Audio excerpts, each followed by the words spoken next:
Tommy Praisner, past captain of Fuller Road Fire Department. Lieutenant Dave Truex, Fuller Road Fire Department, 6 years. Today's drill, we did a town-wide structure fire drill here at Santa College to simulate camaraderie amongst the departments, different agencies, different tasks. Fuller Road, we were the fast team. We came in to preserve the safety of the firefighters, anybody who was injured or went down in the fire. As volunteer firefighters, we get dispatcher calls as needed on a pager.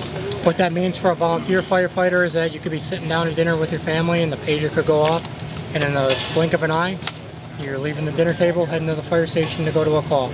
Could be gone for 5 minutes, could be gone for 3-4 hours if it's a real structure fire. Your family just doesn't know, you just get up and go. Volunteer firefighting is 24/7. It's something that we knew coming in, we signed up for it. It's a heavy commitment. The amount of training you have to go to become an interior firefighter is impeccable. I mean, it's just getting harder and harder. It's just as much training, if not more training, than the paid guys. I mean, it's a lot of work, but we're dedicated. We have a lot of determination. We love what we do. Right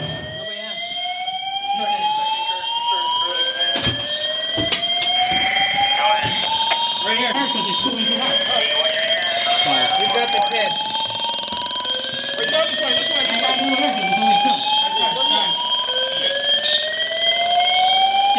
This way. So basically what I'm going to do is I'm going to take Brennan's leg, lay right down. Manipulate him as much as I can. Why don't you get on this side? And I'm going to take his shoulder strap, or excuse me, his lumbar strap, and go between his legs with it. Hopefully his leg will go back down, I'm not sure it will. There. I'm going to tighten that up. Try doing with your eyes closed. So basically, Brendan's packaged up to the point where I can carry him, and that SCBA will not come off his body unless it goes through his body. So he's packaged up really good. We should be able to drag him out without issue.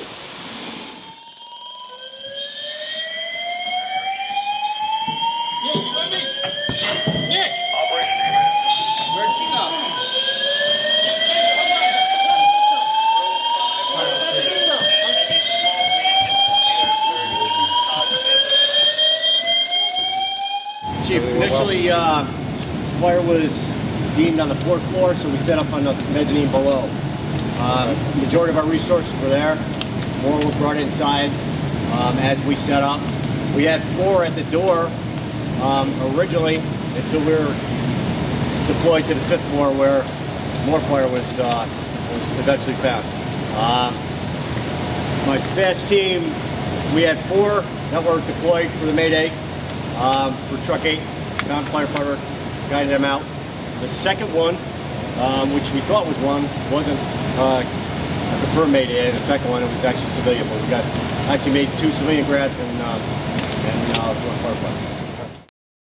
So as we move into one of the members' recreation areas, better known as the Ready Room, this is where a lot of firefighters spend their downtime.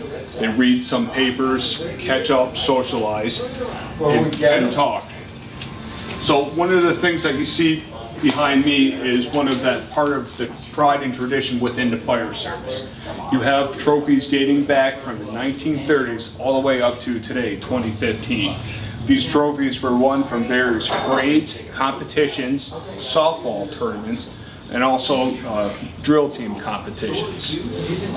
We have a long-standing history of parading, marching, and also competing firematically in different events throughout New York State. Also, some of these trophies hold a little bit of history within our fire department. For example, adjacent to me is up in the upper right-hand corner is a hammer-looking device. This device was actually used to sound the dog that is currently out on our property. And it serves as a memorial dedicated to the life members of this department. We have some engines. We also have a specialty rescue vehicle that we also carry first aid, extrication equipment on it, along with firefighting suppression tools. So as some of our other engines that we have over here within the apparatus bay, we have our main attack engine, we have an older backup engine, and down the line we actually have our rescue truck. housed currently right next to Rescue 3, which is our rescue truck, our 1958 Mack, this is our original fire piece here. This is what we had, what I was told that what Fuller Road used to use back in the day, not only for firefighting, but also used to run firematic competitions known as drill teams. With this truck here, it was originally sold sometime back in the 80s, and from there it was actually repurchased back in the early 90s and finally restored in 1991. This is dedicated to our current, past life members of the department. We use this vehicle for parades, funeral details, and also the occasion of publicity as far as car shows, things of that nature. I am Kayla Riccardi. I am the rescue captain of the Fuller Road Fire Department. I actually have a lieutenant, which was interviewed earlier, which was Dave Truax. I am the captain of the rescue, which is what's behind me right now. We do a lot of the extrications, the fast team, what we just did with our drill, and a little bit of water rescue, but more of that is retrieving anybody. Favorite part about this, it's the brotherhood. Everybody treats you like family. It's a family tradition for me. I am third generation in the department. My grandfather, my father, now myself. What I least like about it, training on the hot days. You're sweating, but you're moving, but it's one of the greatest jobs in the world.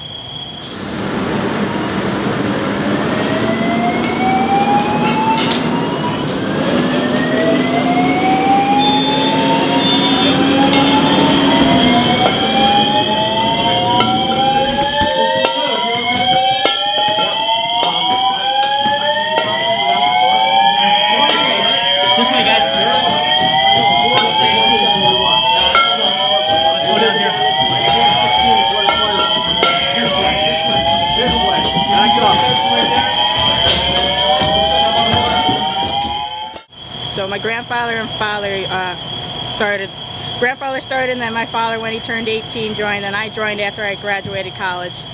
My grandfather and my father used to ride on the back of our 1958 Mack, which is quite an old piece. There's no cab in it. It's all open. They're going to the calls in the middle of winter, open air. They're trying to keep warm. They're fighting for gear because it was one size fits all. And if you can find something that fits you, congratulations. If not, you're going to be humping around in really big boots and a really long jacket.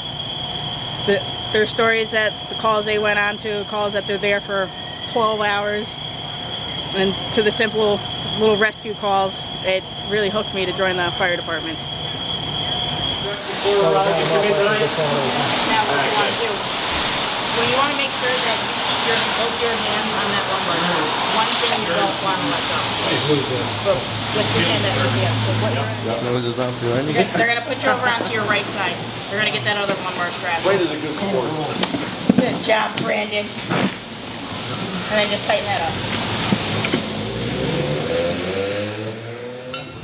up. The basic course for volunteer firefighters is called Firefighter 1.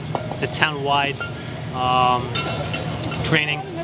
All agencies participate in that, and in order to become an interior firefighter and do the job correctly, you have to have that training. And correct me if I'm wrong, Lieutenant, how many hours is that now? I believe it's up to 112. 112 hours of training. It's over the course of what, 2-3 months? 2 to 3 months, yes. Yeah, 3-4 hours a night, 3-4 days a week. It's a tremendous commitment for not getting paid. There's also more advanced training, which is Firefighter 2. That's what's at about 50-60 hours. Yeah, it's about half of it. Fast training, which is firefighter assistance and survival techniques. That's another 15-hour course. Firefighter survival. These are all courses that are offered through New York State Office of Fire Prevention and Control. You get a certificate for completing the course, but again, it's more of a commitment on the side. Time away from your family to do this volunteer work. We're neighbors helping out neighbors. The best part about it, I think, and correct me if I'm wrong, is all the work that goes into it, all the blood, sweat, and tears. The best part is showing up to a call and having people say thank you, thank you. Absolutely. Thank you very much, and that makes it all worth it every single day. It does. Your crew is outside the building in addition to the operator, 1 firefighter is unaccounted for. You hear that? Fine. There's not accounted for firefighter. Let's go. Let's go. Who's ready to go? Tom is going in. All right, receive. John are you going in?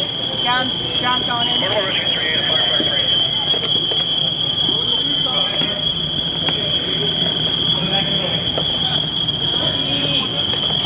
quality. Second floor, coming in the building. Ready?